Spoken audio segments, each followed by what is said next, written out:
ये दो बिंदु है, अगर ए बिंदु हमारा -5,7 यानी कि -5,7 एक बिंदु हो गया, तो बी बिंदु भी हमारा हो गया -1,3। अब देखिए जिस प्रकार आपको अभी फिलहाल मैंने बताया कि ये 2,3 थी, ये इंपॉर्टेंट VBI क्वेश्चन एकदम हर एक बार एग्जाम में पूछा है, और 2 नंबर का पूछा है, 1 नंबर का भी पूछ सकता है, या दो, ये इंपॉर्टेंट है, हर बार एग्जाम में पूछा है, ये कभी हो नहीं सकता है कि नहीं पूछा है, ये एग्जाम में हर एक बार आपको पूछेगा। और ये BBI मानिए कि ये BBI क्वेश्चन है, एक इंपॉर्टेंट क्वेश्चन आपको मैं बताना हूं। जैसे मान लीजिए कि ये a बराबर -5 और 7 माना मैंने, और यहाँ पे दिया भी है, आपका सवाल में दिया है कि -5,7 और -1,3।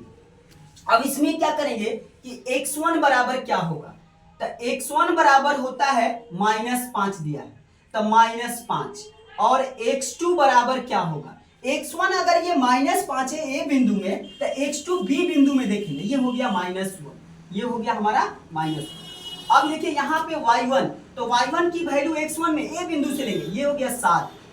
ये 7, और ये b बिंदु से हम y2 निकालेंगे, यानी y2 बराबर हो गया हमारा कितना, 3। अब बिंदु बीच की दूरी बराबर क्या होती है, ये ध्यान रखेंगे, इसका फॉर्मूला याद रखिएगा कि बिंदु बीच की दूरी बराबर होता है कि x2 माइनस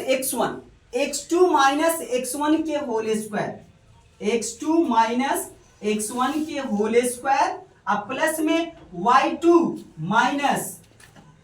y1 के होल स्क्वायर, ये होता है रूट में, किसमें होता है, रूट में होता है, x2 माइनस x1 के whole square plus y2 minus y1। फिलहाल मैंने आप लोग को इसके पहले ये क्वेश्चन बताया था, तो सेम चीज आप लोग को याद होना चाहिए कि x2 माइनस x1 के whole square plus y2 minus y1 के होल स्क्वायर।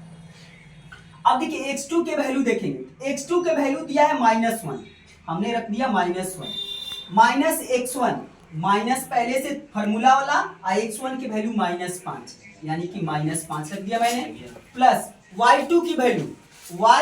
वैल्यू है हमारा कितना, 3, और y1 की वैल्यू है हमारा कितना, 7, यानी कि 3 - 7 के होल स्क्वायर, 3 - 7 के होल स्क्वायर। अब देखिए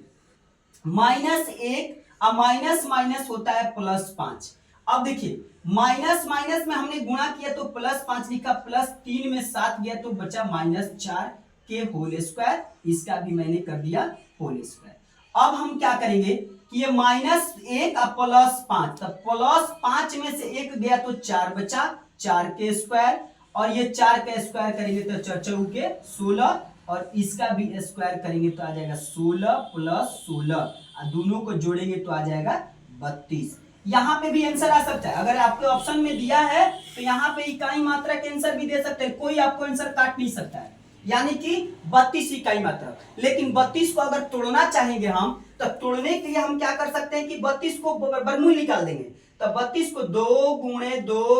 2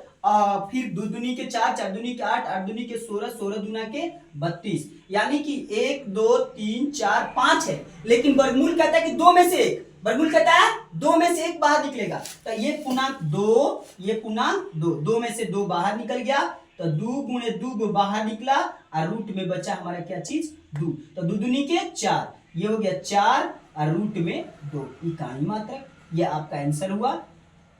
इकाई मात्रक। ये 2 क्वेश्चन आंसर हुआ। ये फिलहाल मैंने 2 क्वेश्चन, एक ये बताया और एक मैंने ये बताया। आप लोग हमें इस क्वेश्चन का आंसर बनाकर आप मेरे चैनल पर इसका आंसर जरूर से जरूर दीजिए। दैट्स क्लियर, ऑल स्टूडेंट्स को समझ में आए, that's clear. Thank you very much.